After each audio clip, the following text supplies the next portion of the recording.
আজকে কেন্দ্রীয় রাজস্ব গোয়েন্দা দপ্তর হরেকৃষ্ণ সাহা, সান অফ অনিল কুমার সাহা, এ হচ্ছে দেবীনগর মিলপাড়া ময়নাগুড়ির বাসিন্দা। একে অ্যারেস্ট করে শিলিগুড়ি এসিজেএম আদালতে হাজির করেছিল এবং এর বিরুদ্ধে অভিযোগটা হচ্ছে যে গত 22-10-24 তারিখে আরেকজন যে আসামি, সে হলো গৌরব কুমার সাহা, তাকে 19 পিস সোনার বিস্কিট সহ, যার ভ্যালু 1,52,57,966, সেটা সহ তাকে হাজির করেছিল। এবং তার স্টেটমেন্টে জানা যায় যে এই হরেকৃষ্ণ সাহা এ হলো মেন সাপ্লায়ার এবং এই হরেকৃষ্ণ সাহাই নিয়োগ করেছিল গৌরব কুমার সাহাকে, যে নাকি এখনো জেল হাজতে আছে।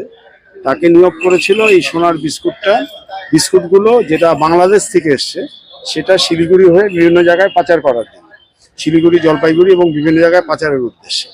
তারপরে তার স্টেটমেন্ট এবং অন্যান্য পারিপার্শ্বিক তথ্য প্রমাণের ভিত্তিতে হরেকৃষ্ণ সাহাকে সমন করা হয়েছিল।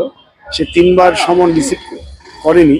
তারপরে তার বাড়িতে গিয়ে তাকে না পেয়ে তার ওয়াইফকে সমন দেওয়া হয় এবং বলে যে সে সকালবেলাই নাকি, যেদিন গেছিল সেদিন সকালে নাকি পালিয়ে গেছে।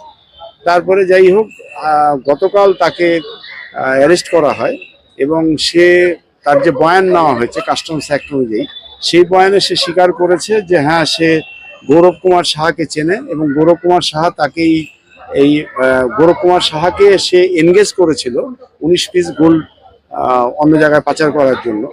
এবং বাংলাদেশ থেকে যে বিদেশি সোনা 19 পিস যেটা এসছে, সেটা গৌরব কুমার সাহাকে পাঠানোর জন্য হরেকৃষ্ণ সাহাই রিসিভ করেছিল, রিসিভ করে সে হলো পাঠিয়েছিল এবং এ হলো মেন মাস্টার মাইন্ড এবং এই র্যাকেটের মূল মাথা। তো আজকে ডিআরআই তাকে অ্যারেস্ট করে শিলিগুড়ি এসিজেএম আদালতে হাজির করে তার হয়ে জামিনের দরখাস্ত জমা পড়েছিল, কিন্তু আদালত দুপক্ষের বক্তব্য শুনে কেসের গ্র্যাভিটি বিচার করে ওর জামিন খারিজ করে আগামী 6 ডিসেম্বর পর্যন্ত জেল হাজতের আদেশ দিয়েছে।